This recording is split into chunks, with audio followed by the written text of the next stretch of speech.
নমস্কার বন্ধুরা, মাছ রান্না করে চলে আসলাম প্রতিদিনের মতো। তো বন্ধুরা, তোমরা সবাই কেমন আছো? আমি তোমাদের আশীর্বাদে ভালোই আছি। তো আজকে দুপুরে রান্নায় চলে আসলাম। তো ভাবছিলাম আজকে ভিডিও করবো না। তো তোমরা যদি বলতেছে খাসির কলিজার ভিডিও করতে, তো আমার বোন আমার জন্য একটা খাসির কলিজা পাঠিয়েছে, আমি তোমাদেরকে দেখাবো। তো এই যে আলু দিয়ে আর হচ্ছে বরবটি দিয়ে ভাজি করছি, আর আম দিয়ে ডাল। তো খাসির কলিজাটা এখনও বাসায় নিয়ে আসি নাই, নিচে আছে। ঠিক আছে, আমি বাসার নিচ থেকে নিয়ে আসি কলিজাটা। ভাবছিলাম পুঁটি মাছই রান্না করব, এখন আর তাহলে মাছ রান্না করব না, কলিজাটাই রান্না করব। তো মাছগুলো এখনও কাটা হয় নাই, এগুলো রেখে দেব, পরে কেটে নেব। বন্ধুরা, এই যে খাসির কলিজাটা নিয়ে চলে আসলাম, নিচে গেছিলাম, বোন জামাই দিয়ে গেছে নিচে, দিয়ে আসি। তো ভাবছিলাম পুঁটি মাছ রান্না করব, তো পুঁটি মাছ আজকে আর করবো না, এটাই রান্না করবো আলু দিয়ে। প্যাকেটটা খুলে নিই। এই দেখো আমার সঙ্গটা চলে আসছে গান শুনে। এই যে টুম্পা দিদি, দেখো তুমি খাসির কলিজা দেখতে চাইছো, এই যে এটা হচ্ছে খাসির কলিজা।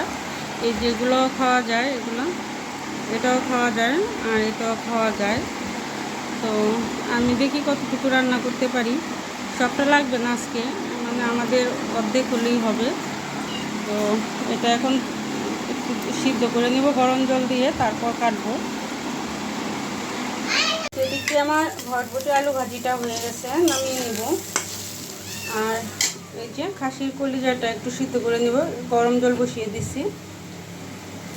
বন্ধুরা, জলটা গরম হয়ে গেছে, এখন আমি খাসির কলিজাটা দিয়ে দেবো। আরেকদিনও রান্না করে দেখাচ্ছিলাম খাসির কলিজা কীভাবে আমি রান্না করি।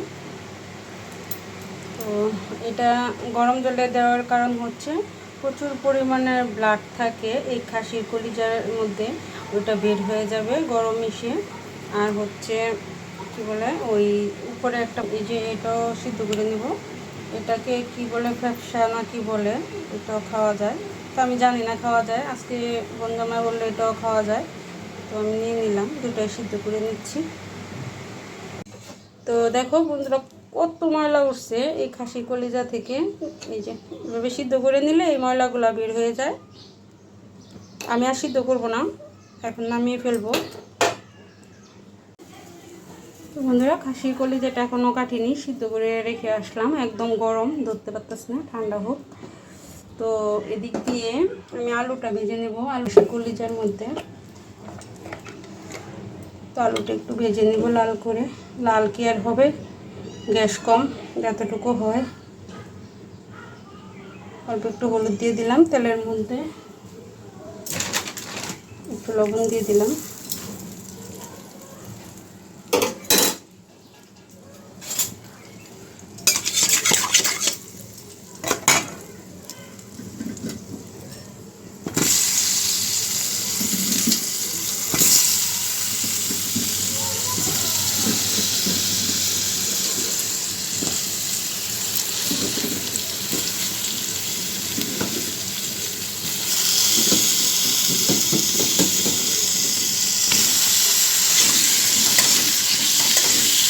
এদিকে আলুটা ভাজা হতে থাক, আমি কলিজাটা একটু কেটে আসি। এই যে বন্ধুরা, এভাবে ধরে উপরের এটা উঠাতে হবে, এই যে টান দিলে উঠে যায়। সবগুলোর আমি এভাবে উঠিয়ে নিচ্ছি।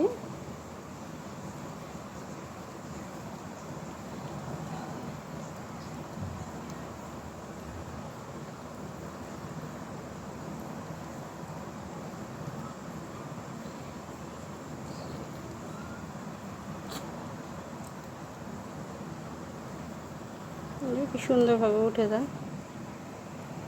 তো সবগুলো আমি এভাবে উঠিয়ে নিব। বন্ধুরা, আলুটা আমি ভেজে নিলাম, এখন কলিজাটুকু ভেজে নেব একটু। এই তেলের মধ্যে কলিজাটা ভেজে ফেলবো। অনেকে এটাকে কি বলে,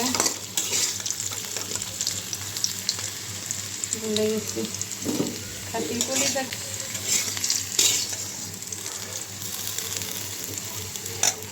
তো আলুটা ভাজা হয়ে গেছে, এখন খাসির কলিজাটা ভেজে নিব। আর একটু তেল দিয়ে দিলাম। অনেকে এটাকে খাসির মেটে বলে, টুম্পাতি বলছিল মেটে, হ্যাঁ অনেকেই মেটে বলে এটাকে।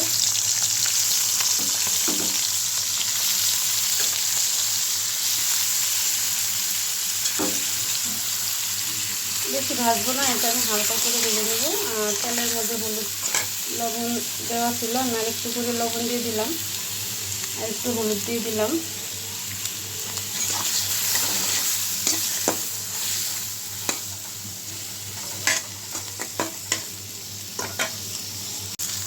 তো ভাজা হয়ে গেছে, এখন নামিয়ে নিব। বেশি ভাজবো না, বেশি ভাজতে শক্ত হয়ে যাবে।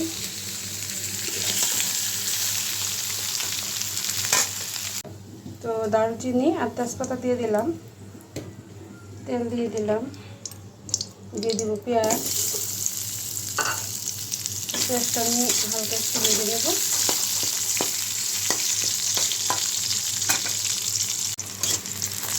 তো পেঁয়াজটা ভাজা হয়ে গেছে, আর আমি এখানে হচ্ছে জিরার গুঁড়া আর হচ্ছে হলুদের গুঁড়া, মরিচের গুঁড়া, আদা বাটা, পেঁয়াজ বাটা, রসুন বাটা একসাথে দিয়ে দিলাম।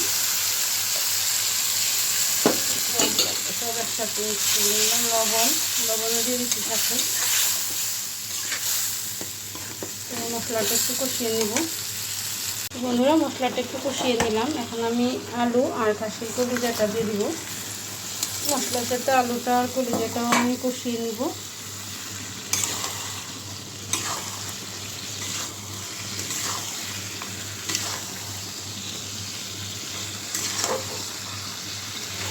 তো আমি আর জল দিব না, এই জলের যতটুকু আছে এতটুকুর মধ্যে আমি কষিয়ে নেব, তারপর ঝোলটা দিয়ে দিব।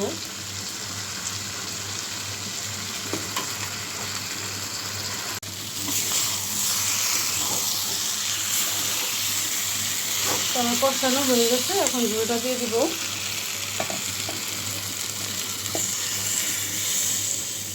পাতলা ঝোল রাখবো না, একটু মাখা মাখা রাখবো।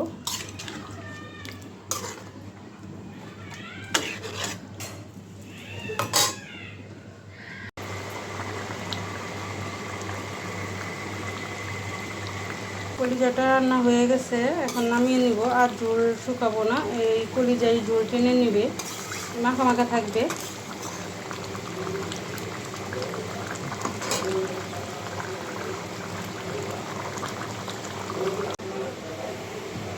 তো বন্ধুরা, হয়ে গেল ওই যে খাসির কলিজা আলু দিয়ে ঝোল মাখা মাখা।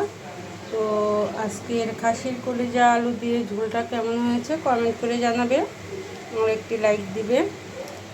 আর তার সাথে রান্না করলাম হচ্ছে যে বটবটি আলু ভাজি আর আম দিয়ে ডাল।